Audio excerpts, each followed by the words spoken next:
Welcome to the Your Data Driven podcast. If you like this podcast, be sure to visit our website at yourdatadriven.com for more useful help and advice on setting up your race car, mastering data analysis, and driving faster. Welcome to episode 20. Today we're talking to Jeff Braun. US-based race engineer Jeff has over 40 years experience engineering at the highest level in North America. Working with both professional and amateur racers, Jeff has the full spectrum of experience. Today we talk about optimising the setup for the driver, adapting it for different weather conditions. Should you change it or should you not? What you might find most interesting, however, is the process and approaches that Jeff adopts, not only for his racing, but in fact for everything in his life. Jeff makes his own coffee and applies exactly the same process to that as he does to his racing. It's absolutely fascinating and I really hope that you get a lot from it. So grab a pen, grab a coffee, sit back and enjoy this really good episode. So, welcome, Jeff. Hey, good to be here. Good to be here. I'm really excited about this. Thank you so much for taking the time. It's rare that we get someone with such pedigree to come and talk to us in a club racing environment, particularly from an engineering point of view. It'd be absolutely fascinating to hear about you a little bit more for those who don't know who you are and hear about your experiences in racing. So maybe there's one or two things that we can get as a club racer, one or two takeaways that we can away from this show and think, yeah, actually, that's something I didn't know before, and that will really make a difference so that people can get a takeaway and go back to their own racing and think, yeah, that is a real advantage now. So that's the gauntlet laid down. So there we go. So you're an engineer and you also make coffee as well. I tell you what, let's just do the coffee bits. So my understanding is, Jeff, that you make coffee, but because you're an engineer, you send data sheets. Tell me about the coffee, man. This is amazing. Yeah, I guess it's what happens when an engineer gets a hobby and he can't separate the engineering from the hobby part of it. I got into coffee. I don't know exactly how. I think I like hobbies with, as you say, with kit, with, machinery and things like that. I started with an espresso machine and then I wanted to change the pressure profile and the flow rate and the extraction percentage. I bought a refractometer and I bought a things that I could measure my extraction percentage and things like that. And then I thought, rather than just buy coffee beans, I should roast my own coffee beans. So I bought a roaster and I put a data system on it so I could measure temperature versus time profiles. But can you tell the difference? Like if we keep this in a racing analogy, is the lap time getting quicker? Can you tell the difference in with all this sort of science that goes into the coffee? I would assume you can, but equally, can you? You can, and that's what's cool. The analogy to racing holds true. So we're trying to manipulate a setup to be what the driver wants it to be. To me, that as a race engineer, that's the main goal. You can have your simulation, you can have your data, you can have everything that you think the vehicle should do, but if the driver doesn't like it, he's not going to go quicker. And ultimately, you need to suit it to the driver so he can use it to go quicker. So that's the race engineer's job. Find a setup the driver likes.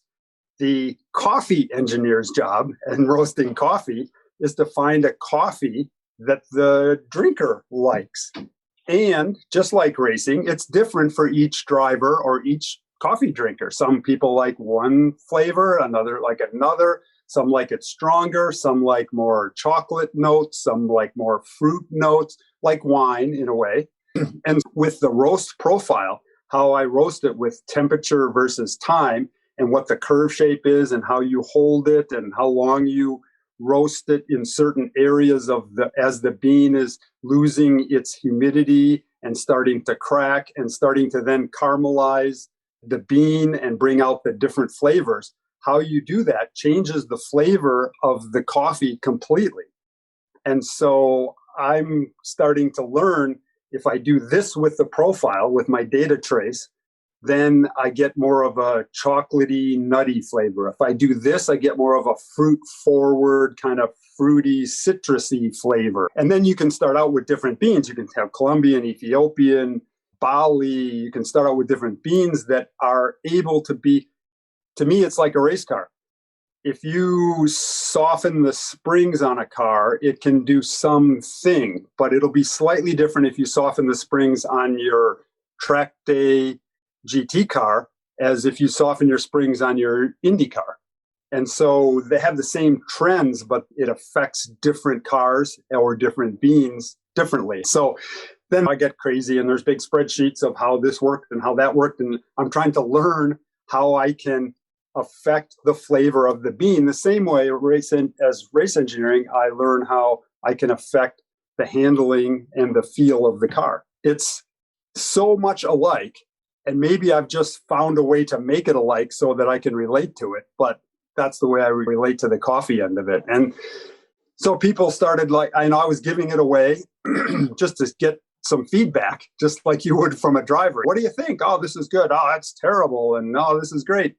And so I would keep doing it. And then finally, a couple of my friends, the first guy was John Edwards, who's a factory BMW driver. He said to me, he goes, I want some more coffee, but I feel bad asking you for it for free. He said, you should sell it.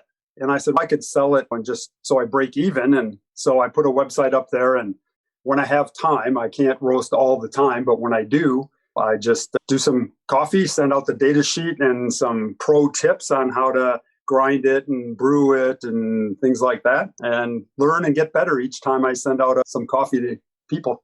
I love it. I'm a real coffee fan. I just love that. I love everything about it. What you described there is a kind of a mindset. You almost couldn't help yourself do it that way, I imagine, because you're just not I'm putting words into your mouth, but I imagine that it feels uncomfortable to be out of control of some of these variables. And so you're putting in something and then you're getting an unknown outcome each time. So if you can control some of the process by which these beans are being roasted, that's going to give you more predictability of a successful outcome at the other end. I think treating it like a science experiment is quite similar, very similar to how most professional racing teams go racing.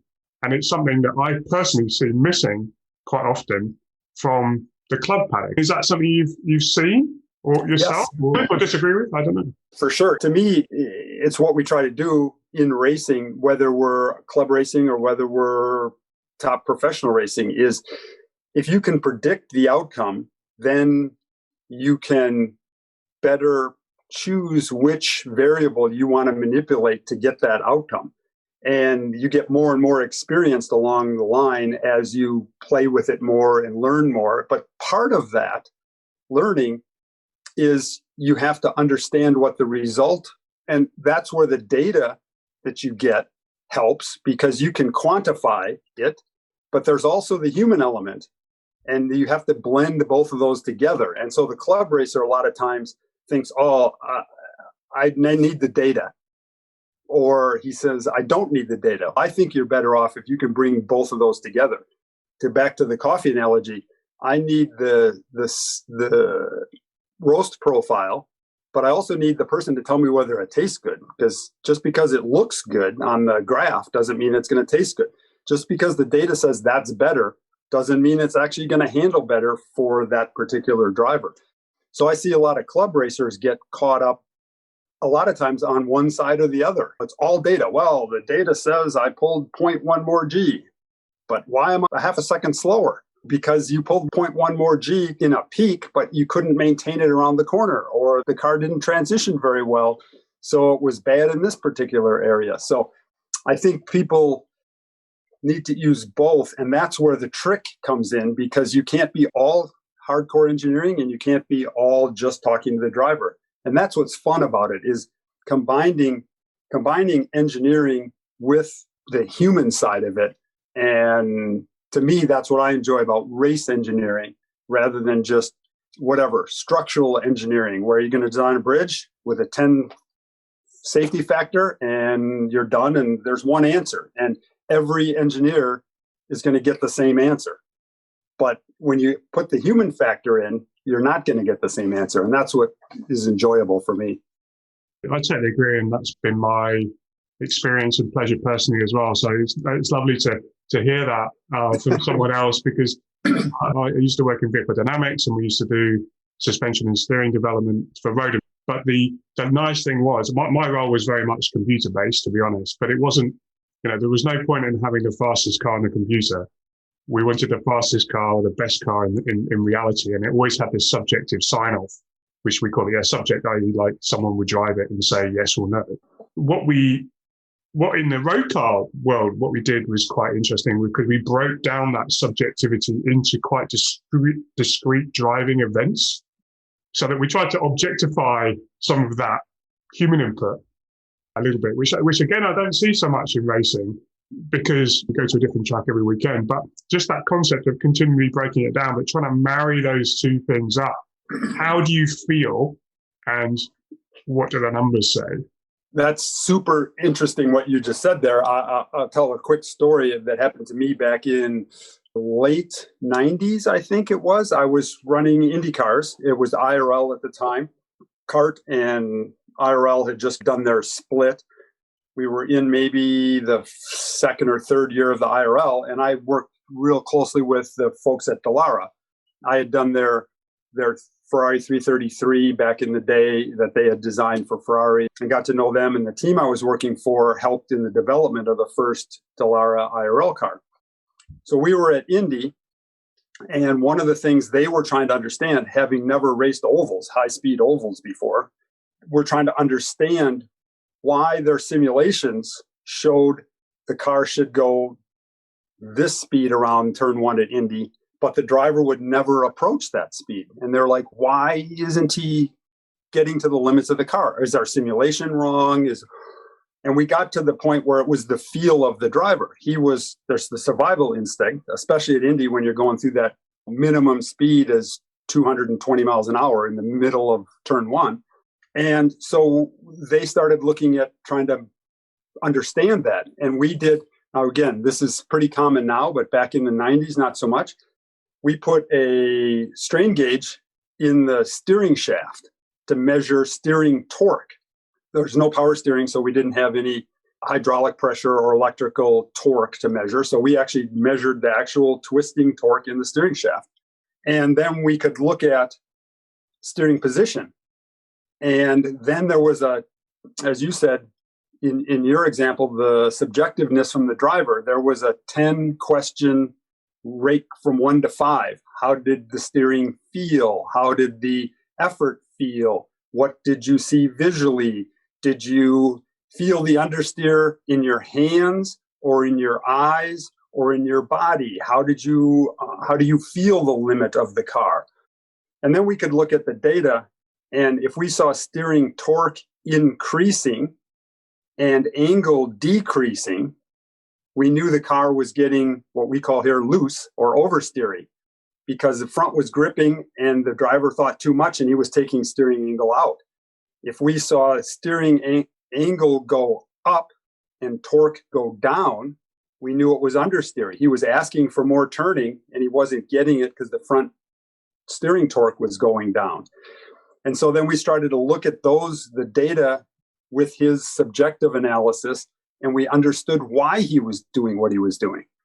And that was super important about melding those two, the subjective and the objective, but trying to then understand how we could move his perceived limit closer to the actual limit. So we stopped working on making more grip from a pure vehicle dynamics standpoint, because we could make more grip and the driver never went there, because something was telling him to stop. This is too fast. I'm going to crash, or I don't have enough grip, or whatever. So we started working on moving the perceived limit of the car up closer to the actual limit, because making the actual limit of the car higher was no benefit. How did you do that? There was a lot of things, funny enough, in seating position, in seats themselves, in steering wheel diameter. A smaller diameter made the car feel twitchier. A bigger diameter gave them more feel at the limit. Tubs were actually increased in width around the steering, so we could put a bigger steering wheel in there. Steering rack and pinion ratios all of those things I just described have nothing to do. You could run those in a simulation and it wouldn't show one bit of difference in the grip level the car is making. You don't see it on a shaker rig. You don't see it in a wind tunnel. But those are the things we worked on. Aerodynamics, a little buffeting of the head made the driver just not quite as sure what was going on. So we made sure that the little windscreen on the front of the Indy car got the air over his head. We worked on helmet design and you'll see back in the day, the Bell had these flatback helmets and they had vortex generators in the top of the helmets to calm the buffeting down, because it made the driver faster because he could feel the limit better and his perceived limit was higher. Bought the little plastic aero bits for their helmet and now going, yes. It's a good thing. That's where that kind of came from. If the driver perceives the limit, that's where he's going to stop, no matter how quick that car is. And a lot of, to go back to the club level stuff and semi-pro stuff, I do Ferrari Challenge, which is a amateur Ferrari 488 single make series worldwide. And it's coaching. They're all beginner drivers with good driver coaches. And that's really the coach's job, because the car is much more capable than these beginning type amateur drivers. So his job is to get the driver to perceive the limit better, both from driver coaching and then from my job as an engineer is different. If I have a pro driver in the car, I'm working on some things that might be different than if I have a more rookie or less experienced driver, because I need him to be able to perceive that limit easier and sooner, so he knows whether he's about ready to crash or he's a long way away from that. So one of the things that we used to look at, the road car thing, was the H point, which is your hip in the car, and the position of that. When you on the brakes, if your hip goes up, you feel like you're falling through the windscreen. And when the hip point goes down, you feel like more part of the car. You feel more confident. The dynamics could be the same. In fact, it's just the positioning of your hip point. If it was having this arc, so it's really fascinating. You say about that, is it looking at the seats and having that kind of confidence. It's like the lower the seat, it gives you a better chance maybe of having less of an impact on your H point. What would you do with the amateur driver to try and help them perceive the limit? Are you looking at sort of tire pressures or something? Because you might not have a lot of time between, say, a session. You might do a session, if you're testing, for example, I'm just guessing how your day runs. But if you have a session and they come back and they say, yeah, I'm not feeling so confident, what's your approach there? It's generally to make the car more numb, less twitchy, less sharp, anything you can do for that to make the car telegraph what it's about to do earlier. I find with a lot of track day people, they all have different capabilities on what they can do with their car. Amateur racers, some of them have formula cars with adjustable shocks and sway bars, and they can easily put springs in it. Others have their daily driver car that they put some shaved down tires on, and they can't really change shocks or springs or things like that quickly. So it's tire pressures, like you said, maybe. And if you can do something that makes the car less sharp, less sensitive, less reactive, then you get some time to understand what it's doing. If you turn into a corner and it just quickly turns in, then you have to react to that real quick, and the less experienced driver can't make those reactions as quick. If you turn into a corner and it leans over a little bit and then starts to do its thing, whatever it's going to do, it gives the driver some time to understand what's happening. And that's where the less experienced driver goes actually quicker with a car, where a very experienced driver might say, it's too soft, it's too rolly, it's too mushy, it moves around too much, because he can react to it and he expects that to happen. So like lower tire pressure, softer springs, softer bars. And a lot of your friends might say, oh no, softer anti-roll bars, a car will just roll around and go slower. Maybe, but not right now. Maybe you go softer, you understand what the car is doing, you go, okay, it's always going to understeer there because I feel it now. So let's stiffen the bars. And then you come back at it and make the car better. But again, in my just like my Dallara example. There's no sense making the car better if the driver can't use it. So drivers need to get to the point where they know what's going to happen with the car before they start trying to make the car better. So what's fascinating about what you're saying there is it's quite an interesting point, because you're suggesting that you're adjusting the car to suit the driver. But I feel sometimes that my club racing competitors or colleagues or whatever, we're looking for this one single ideal setup for the car. Mm-hmm. And what you're saying there is that, yes, there's the setup that might be the ideal setup, but it's not the ideal setup for you right now. And what we need to do to get your lap time quicker is to change the setup in such a way that theoretically it might be less fast, theoretically, or it might be softer in some way, and then we can come, and then you get your confidence up, and then we can start to push it back towards move it again. So it's almost like this, a kind of, you're treating the setup not as a singular objective optimization, what is the optimal solution? You're using it as a tool to get the most out of your driving. Exactly right. I use Ferrari Challenge as another example. So almost in America, almost every driver has a professional driver who's his driver coach on the weekend. I've been working with two really good drivers here as driver coaches, Andy Lally and Nick Janssen, both of them coaching my Ferrari Challenge driver. Each one of those guys will go out with the car and the setup I have on the very first practice of the weekend, drive the car to its limit as a professional, understand it. Then he'll say, and our goal is always to have it too understeery for the pro, because that's safe for my beginning driver. So we get to that point. Yep, it's understeery, great. Then we tell my driver, his name is Mike Watt. We say, Mike, go out. Your job now is to drive it to feel that understeer. It's definitely going to understeer. Drive it as hard as you can to feel it. He goes out and he goes, man, I don't feel it. I don't feel it. We know it's there. He's just not confident enough to drive it to that point yet for some reason. So I might actually make some changes to make the car even more understeery. And then he goes out and he goes, oh yeah, I feel the understeer now. I feel the understeer. So now we know he's getting to the limit of the car. It's not his limit anymore. He's actually got to the limit of the car, which is great because now he's driving at some level higher than he was before.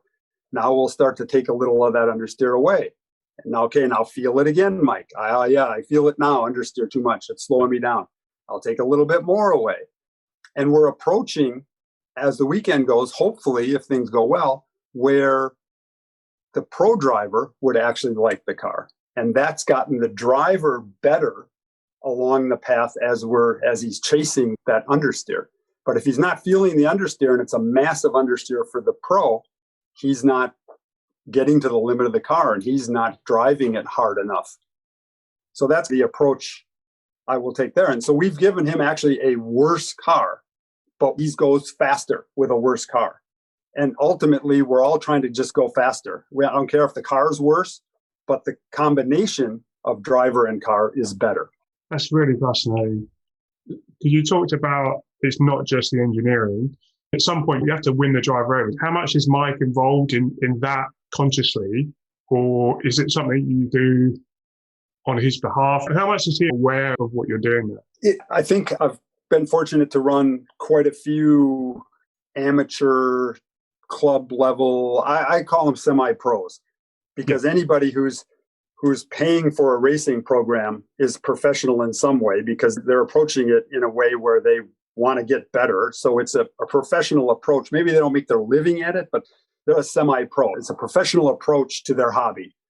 So those guys, they all come at it from a different way. And this is where I think all of these guys can benefit. They've all made enough money to be able to afford their level of racing, which is by definition means they've reached some level of success in their personal life or their business life to be able to afford this. So they have some skills, much like back to the coffee thing. I only know one way to do something from an engineering standpoint, whether it's coffee or anything else. A guy who was a accountant probably has some skills that he could apply to racing, and he might understand different parts of that. He might want to be more involved in that.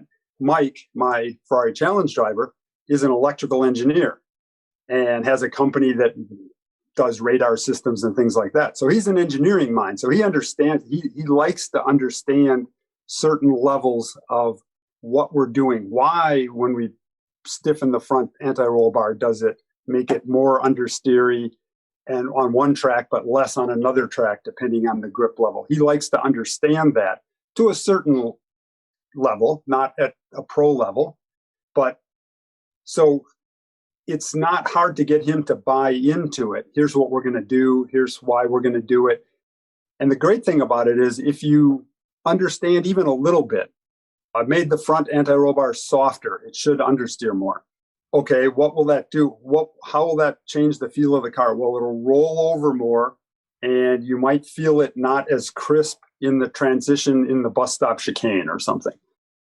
And then they go out and they start to become attuned to that. Oh, I do feel it rolling over more. I don't like that. Or, oh, that's better because I get an idea what's going to happen. So understanding what the change is and having the engineer explain it to the driver, I think is important, because then it makes the driver better at helping the engineer. Because I just don't like it when it rolls over.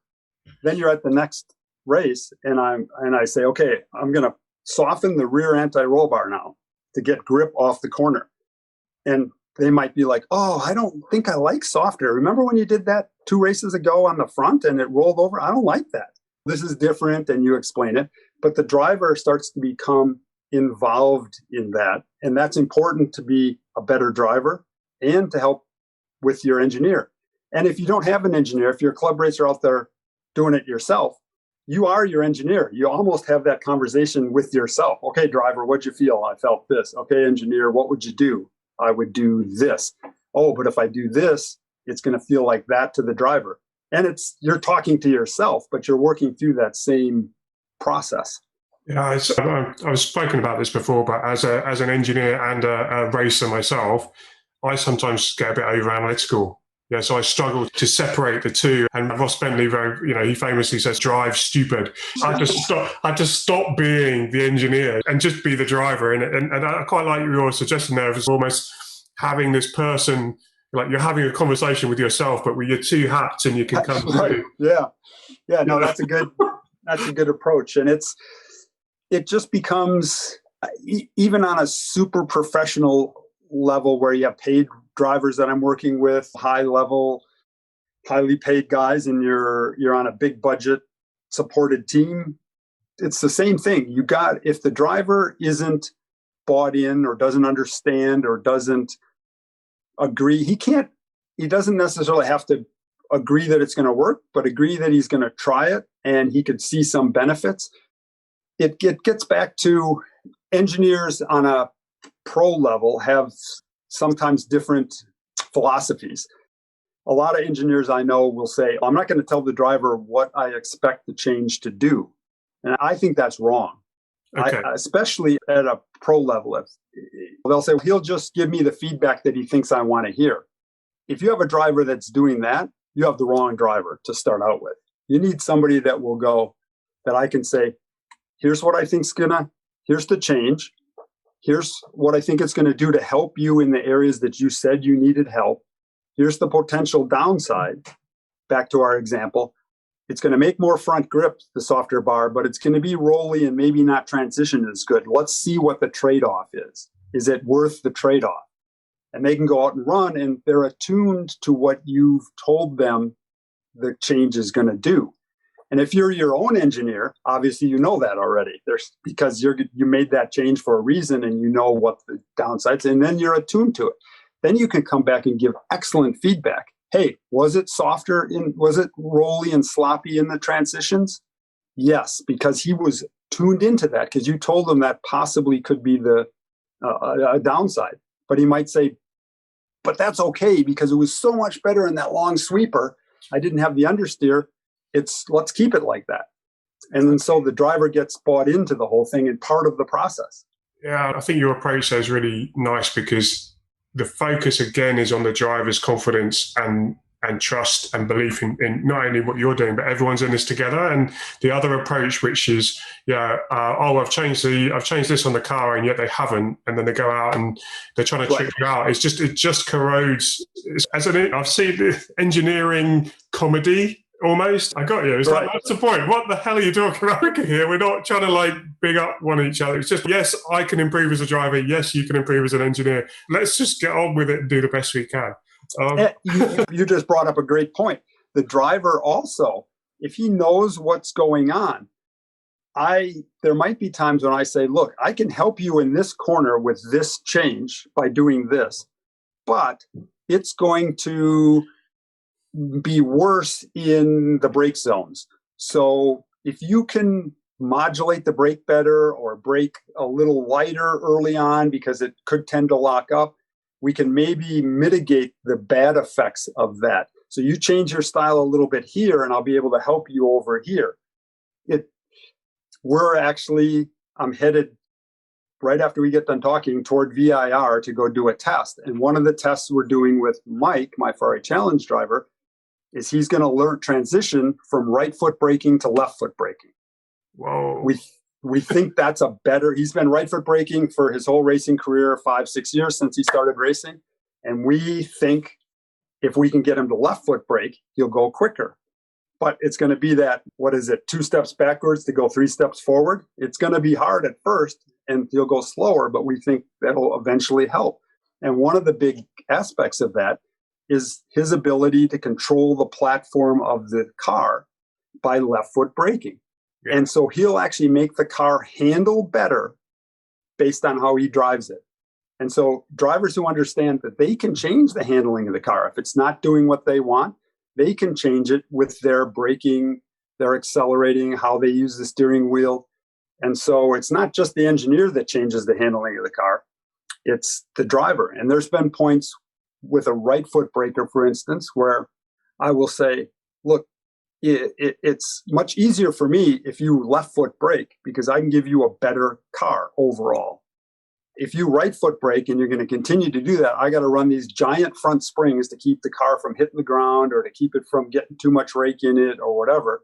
And you're not going to have the mid-corner grip that another guy would. If you can let me go softer and balance the car with your feet on the brakes and the gas, you'll go quicker. But if you don't want to do that, it's harder for me. So what's the benefit of left foot braking in your example here? That you can control the platform of the car. When you say that, you mean the pitch? The pitch platform, right. So if you left foot brake, you can come off the throttle, onto the brake, squeeze on the brake, hold the nose of the car, especially if you have almost every even GT car has a pretty powerful splitter nowadays. So you're making some pretty good front downforce. If you right foot brake, the splitter slams on the ground, makes a lot of downforce. You turn in, it turns in sharply. You jump off the brake, the front pops up, and you lose all your front downforce, and it understeers. Okay, exaggeration, but that's the idea. If you're left foot braking, now you can control the height of that splitter with your foot with the brake pressure. So you can keep on the brake, like trail brake into the corner, but still pick up a little throttle. And if it's a little understeery, you can actually give a little more brake. If it's a little oversteery, you can come off the brake a little bit, raise that splitter up, and you can balance the mechanical and aerodynamic aspects of the car with your foot. And so those guys will have an advantage and certainly makes the engineer's job better, easier, and not that's the goal. But if I'm making a setup just to counteract the driver's harsh reaction on the brake into a corner, when he lifts off the gas, the car pitches due to the engine braking, and then he slams on the brake, and then he jumps off the brake because he's got to now get quickly to the throttle. I have to control the pitch of that car mechanically, and that most likely hurts the grip I can make, overall grip I can make. I got you. I've got a question for you. About our wet setup. So would you do anything to change the car when it's wet?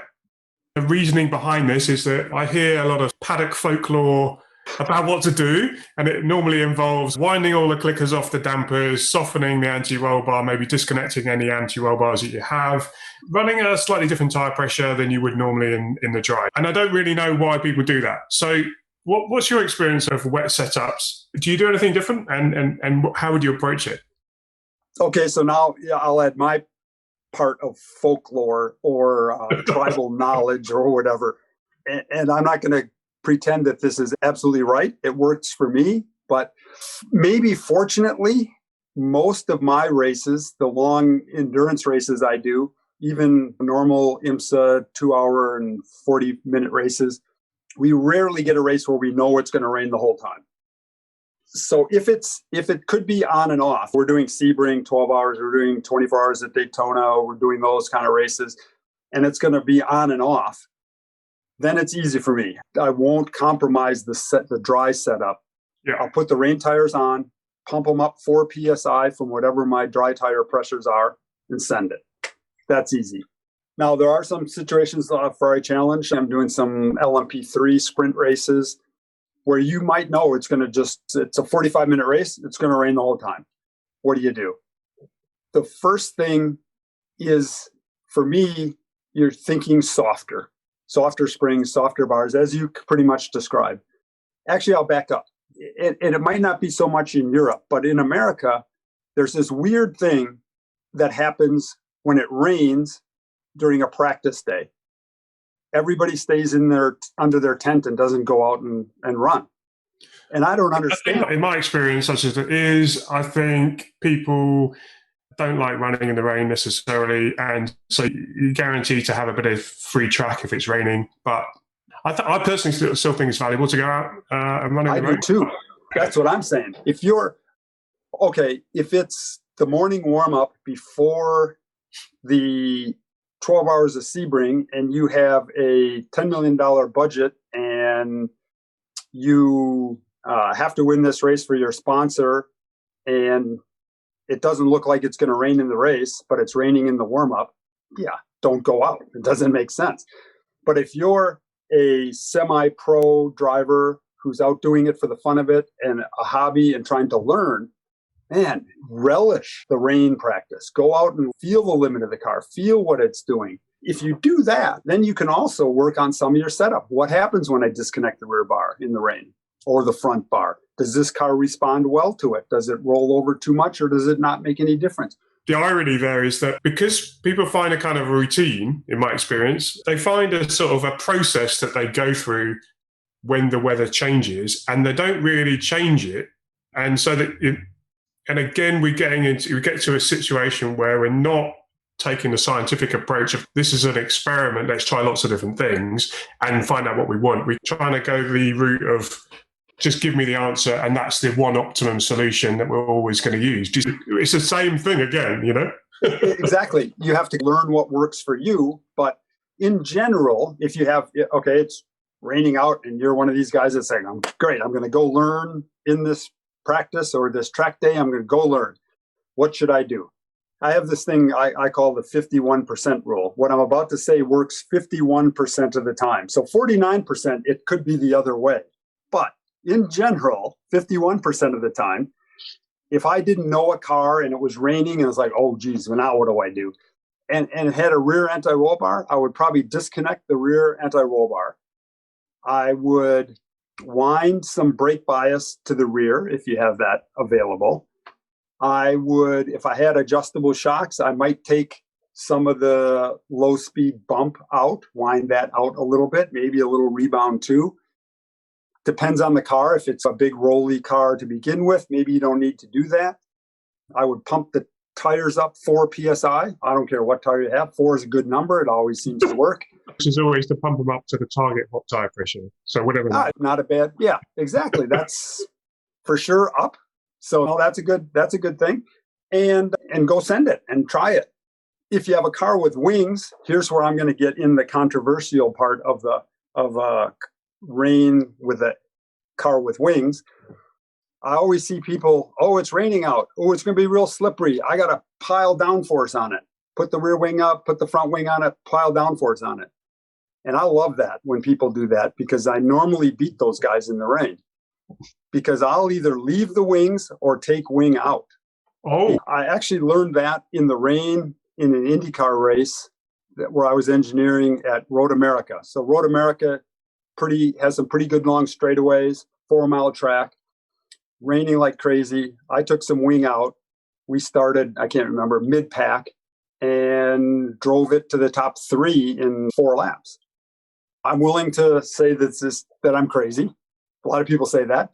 But if you go around a corner in the rain and you have a lot of downforce in the car in the rain, and you have another car with low downforce, do you think the high downforce car is just going to actually be able to pass the low downforce car in the rain, like on the outside of the corner in the rain, because he has more downforce? I don't think so. The rain has lowered the grip to a level. Take it to its extreme. Let's say we're on an ice skating rink with a high downforce car and a low downforce car. You think the high downforce car is really going to handle that much better on a turn on sheer ice? Not really. The rain is just an intermediate step between a dry track and an ice skating rink. So what I was able to do is pass them all on the straightaways, which is easy in the rain. You just go flat by them because they got too much drag. You get to the corner, you're ahead of them, and they can't pass you. They can't go around the outside of the corner. They don't gain enough speed in the middle of the corner to pass you down the next straightaway because you have no downforce on, so you're going fast down the straightaways. And I've always found with the Indy cars, prototypes, something with wings where you can change it to actually take wing out in the rain, and you'll race better. That's a nice idea, isn't it? Because at the end of the day, on the straights, it's easier to pass, and you can go past them that way because the delta from any advantage that they may have in the corners is nullified if they're sat behind you, kind of thing, anyway. Or it just takes one little slip, and they lost that anyway. So, yeah, okay, that's a nice one. Yeah, we talked about getting the buy-in. That may be the most difficult buy-in. You're going to do what? You're going to take downforce? Don't you see the track? It's really slippery. Yeah, just trust me. They're like, yeah, no, I'm not doing that. I'm not. You've got to be crazy. So it takes the right driver. That's the case where the best scenario is if you're the driver and the engineer at the same time, then you can try to convince yourself of that and at least go try it. But anyway, I'm not saying it'll work for everybody, but I've had some success with it. So what I can usually do in a case like that is I try to convince the driver that if you got to be crazy, and then I'll be like, okay, let's just leave the wings then. So, okay, at least I know what I had before, I still have now. Yeah, so the softening thing is quite interesting because I think you're right. I think there's a 51% answer here. It depends. One of the things that does hold true in all circumstances, a good friend of mine, and she said this to me fairly recently, it's just like, Samir, the tires don't like surprises. Oh boy, I agree completely. In the wet, extending what she said there, extending that and saying, well, in the wet, they like surprises less, or you've got less window of grip, or the consequences of losing grip are more than in the dry. You haven't got that sort of, that sliding friction that you would normally have in the dry. So the consequences of getting that bit wrong is more in the dry. So therefore, give yourself a chance by reducing the surprises that the tire can see by making it softer. Going all the way back to what you were saying about making the car drivable, you're taking that energy out, or the ability for the driver to add to give yourself. I agree. To me, I look at from a data standpoint and from just a feel standpoint and a general concept is how hard and how quickly you load the tire. And so if it's really slippery, and everything we're saying about the rain is the same direction you would do if you got to a low grip track. We have a couple of tracks. Laguna Seca is worn out, needs a repave. I hope they never repave it because it has its own character. But it's super low grip. So you're going to do the same types of things toward a rain setup when you go to Laguna Seca than you would at Watkins Glen. They just repaved a couple years ago, probably the grippiest track in all North America. You do a different thing. So you have those same tendencies. And what you need to do is load the tire more gently over a longer period of time. Because if you load it instantly, it just takes off. It can't grip. And so in the rain, you need to load it gently over a long period of time. How do you do that? Softer is one thing. Driver can have a lot of effect on that, how he loads the tire, how quickly he turns the steering wheel. And so I like to take things when I'm trying to figure that out, when you're like, oh, okay, so now what did he say? What's when it's grippy and not grippy, take it to its extreme. I use this example of think if the track is grippier and you're thinking, what should I do? Think what you would do if your tires were made out of one side of Velcro and the track was made out of the other side of Velcro and it just stuck like crazy. What would you do? Or if it's real slippery, think, what would you do if the racetrack was suddenly frozen over ice on slick tires? What would you do? If it was ice, you don't want to shock load that tire and turn the steering wheel real hard and put the brakes on. It'll just take off sliding. Think about what you do when you walk on an ice skating rink with your shoes.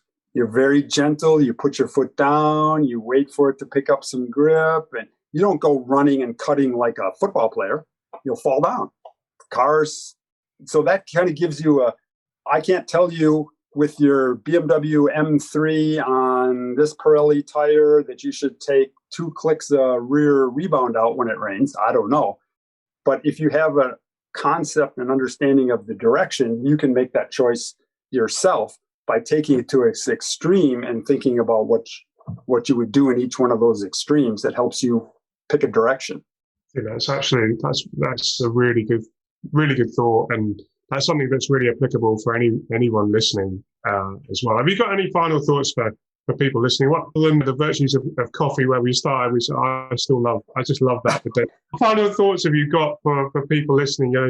You might be thinking, right, okay, how can I maybe apply some of this stuff? Where should I start? Maybe I am engineers themselves, or maybe I've got friends or whatever who are helping me run the car. How can we do something different? Having that you've seen work in a professional world that you don't often see in a club world, that you think, you know what, guys, you should just have a look at that. Yeah, I would say the one thing I see from semi-pro teams, even some of the pro teams, but is the free things that a lot of the people who don't have a budget, whether it's a lower budget pro team all the way down to the guy that's going to his first track day. There's a lot of free things out there that you don't have to have a budget for. Note taking.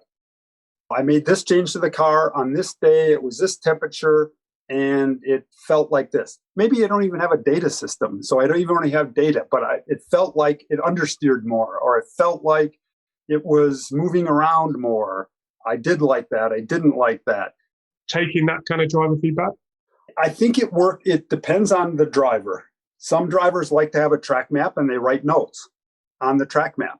Some people like to have it questions asked. If you have a buddy or you have an engineer who's talking to you, they ask questions and then the engineer writes them down. Whatever, the most important thing is that you get the information somehow in whichever way works best for you and your team. Not that you are regimented in some way that works best for me or some other pro engineer, because then it becomes a chore and it's like, oh, I got to write this down this way and I don't really understand why I'm doing this. Take the notes that mean something to you that you can refer back to, and you'll start to build your database of understanding of the car. That's absolutely free. You don't have to have a $10 million budget to do that. It's the same thing with planning ahead before the weekend. So many people, it's expensive to go run your car on a racetrack. You have to pay for the weekend, transport there, tires, fuel, your time away from home and family. It's expensive.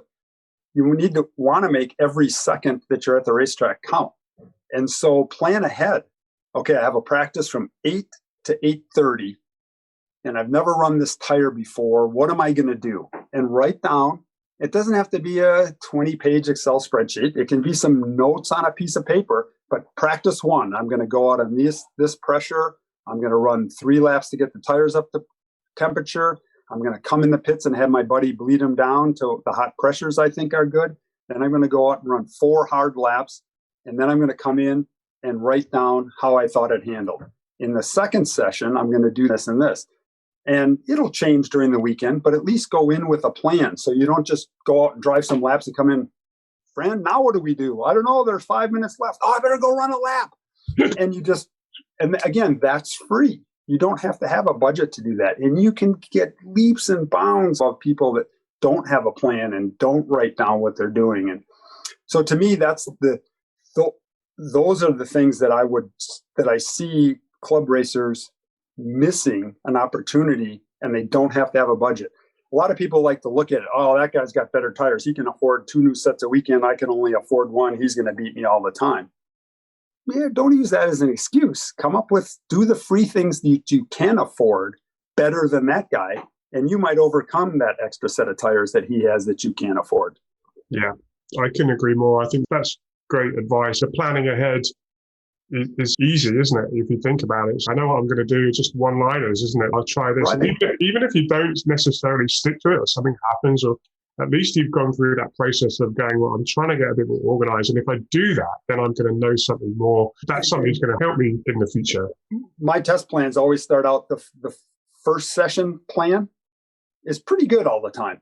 The second session plan, it deviates a little. The third one is a little more. By the time I get to the qualifying session, it probably doesn't look like what I wrote down in my plan. But I have some options. If this happens, I'm going to try this. Wow, this track's really slippery, so I'm going to need this and this ready probably. And if this happens, I might do this.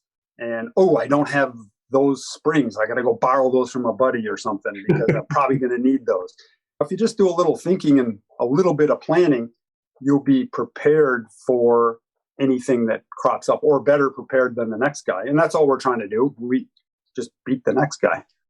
Absolutely. And I think that's all you need to do, isn't it? I mean, Jackie Stewart used to say, I drive as slow as I can to win. You do the minimum engineering or minimum whatever you need to do to win.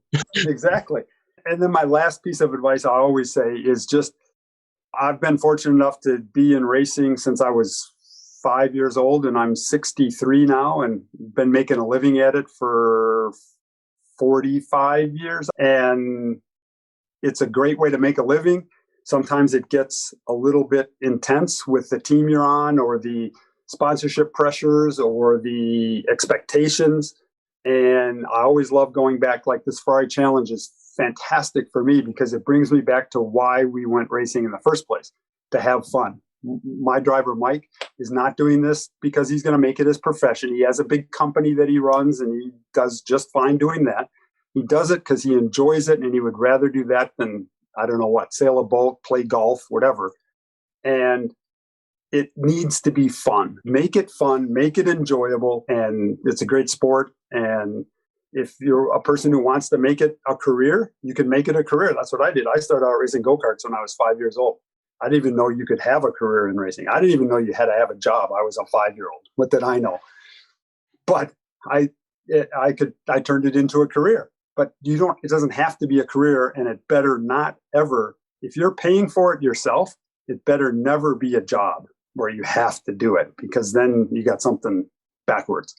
You're making a really good point. A lot of the stuff that we're talking about, the planning, the feedback, looking at data, raising sponsorship, for some people, I think they do find it a chore. And if it becomes a chore, just don't do it. But it's not going to stop me from saying, and if you do want to get better, this is a way that could work for you. Remember, it's about having fun.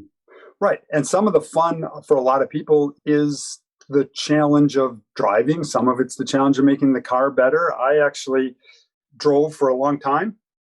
And about the time I was 17 or 18, I actually, and this may be just because I wasn't a good enough driver, so I using this as an excuse, but I actually got more interested in making the car go faster. I remember being underneath my Triumph Spitfire, changing the anti-roll bar position before a practice session at a SCCA, which is the American Club Racing Series. Underneath there, changing my anti-roll bar, and the loudspeaker came on. I was in a class called G Production and said, okay, G Production to the grid. I'm like, oh, man. I wish there was somebody else that could drive this. They could be putting their helmet on so I can finish this anti-roll bar change because I really want to see what this is going to do. And at that point, it dawned on me that maybe I like the engineering part better than the driving part. Now, if I had some skills as driving, maybe it would have changed my opinion. But so you can move however you want in racing, but it better be fun, because if it's not fun, you'll never want to go any further. That's absolutely brilliant. Thank you so much. It's been genuinely really fascinating to have you on the show, and I hope people have really enjoyed listening to what you're saying. So thank you. Thank you for having me. It's always fun to talk racing. I've always said it's the next best thing to actually doing it. So maybe sometime you and I, Samira, will be at the track at the same time and we can go racing together. Thank you.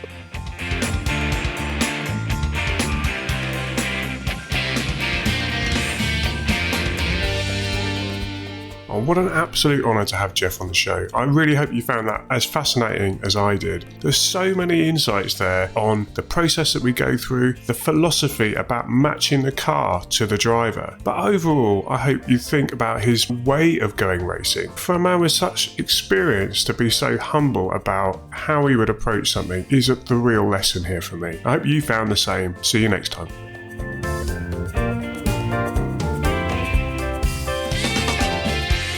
If you like this episode, be sure to subscribe to the podcast and visit us at yourdatadriven.com.